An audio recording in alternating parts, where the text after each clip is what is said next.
आखिर एक बैरल कच्चे तेल से इंसान कितनी चीजें निकाल सकता है? असल में जमीन से निकलने वाला कच्चा तेल सीधे इस्तेमाल के लायक नहीं होता। इसे पहले एक बहुत ऊंचे रिफाइनिंग टॉवर में भेजा जाता है, जिसे फ्रैक्शनल डिस्टिलेशन टॉवर कहा जाता है। यह टॉवर कई दर्जन मीटर ऊंचा होता है। यहाँ उबलने के तापमान और घनत्व के फर्क के आधार पर कच्चे तेल को अलग अलग परतों में बांट दिया जाता है।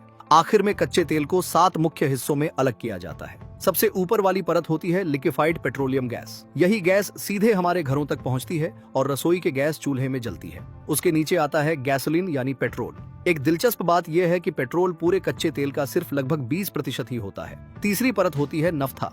नाम भले ही कम सुना हो, लेकिन प्लास्टिक और सिंथेटिक कपड़े बनाने में इसका बहुत बड़ा योगदान है। यानी एक तरह से हम तेल को कपड़ों के रूप में भी पहन रहे होते हैं। चौथी परत है जेट फ्यूल। यह पेट्रोल से ज्यादा स्थिर होता है और हवाई जहाजों में इस्तेमाल किया जाता है। पांचवी परत होती है डीजल फ्यूल। यह कच्चे तेल का सबसे बड़ा हिस्सा, लगभग 30% से भी ज्यादा होता है। भारी ट्रक, बसें और खुदाई मशीनें इसी ताकत पर चलती हैं। छठी परत है हैवी फ्यूल ऑयल। यह बहुत गाढ़ा और काला होता है, लेकिन सस्ता होने की वजह से समुद्री जहाजों में खूब इस्तेमाल होता है। इसके बाद मिलता है लुब्रिकेटिंग ऑयल। यह मशीनों के लिए लुब्रिकेंट का काम करता है। अगर यह न हो तो दुनिया की कई मशीनें रुक जाएंगी। और आखिर में टॉवर के सबसे नीचे बचता है सबसे भारी पदार्थ, एस्फॉल्ट। इसी से सड़कें बनाई जाती हैं, जिन पर हम हर दिन चलते और गाड़ियां दौड़ाते हैं। सोचिए, आसमान में उड़ने वाले जहाज से लेकर आपके पैरों के नीचे की सड़क तक एक बूंद कच्चे तेल का इंसान पूरी तरह इस्तेमाल कर लेता है। इसलिए यह कहना गलत नहीं होगा कि तेल सिर्फ ईंधन नहीं, बल्कि आधुनिक सभ्यता की नींव है।